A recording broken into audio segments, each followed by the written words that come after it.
Leonard Saleh, ni mkurugenzi wa Samawati Sport Academy ambayo inapatikana Bonyokwa shule ya msingi, ambao tunatrain mazoezi hapa tukiwa tuna umri wa miaka 12, 15, 17 na under 20.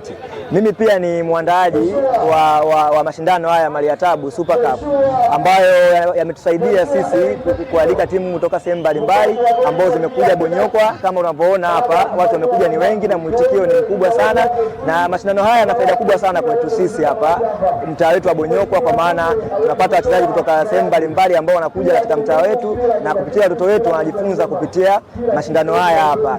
Kwa hiyo tunawaomba wadau, wapenzi wa mpira wa miguu waendelee kusapoti mashindano kama hivi kila muda, ambao yakisha kama haya yaanishwe mengine, ili mradi kwamba tuweze kupata watu ambao watafunza watoto wetu kwa ajili ya kuinua vipaji vyao. Asante sana.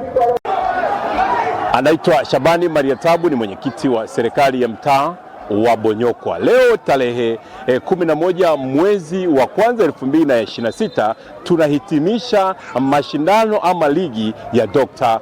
Mariatabu Super Cup. Mashindano haya yameanza tarehe 15 mwezi wa 11 2025. Lengo kubwa likiwa kuibua vipaji na kuviendeleza vipaji vya vijana wetu, kuwaleta pamoja waweze kuzungumza pamoja, waachane na mambo yasiyofaa kabisa. Leo tunakwenda kuhitimisha. Tunamshukuru Mungu, lakini pia tunamshukuru mheshimiwa mbunge, tunashukuru uratibu wa mashindano haya chini ya Mwema wa Samawati Academy. Tunashukuru timu zote shiriki mpaka kufikia hapa. Tumeanza na timu 10 mpaka leo tumebakiwa na timu 2 ambazo zimefika fainali. Mashindano haya mshindi anapata limbuzi, libebelu lile likubwa kabisa ambalo lipo kama mnavyoliona, lakini mshindi wa pili anapata mipira miwili. Lakini hawa wengine pia tumeangalia zawadi za mipira, wanaita kifuta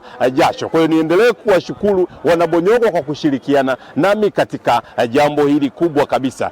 Kuisha kwa mashindano haya ndio mwanzo wa mashindano mapya, ni back to back, bandika bandua. Asanteni sana.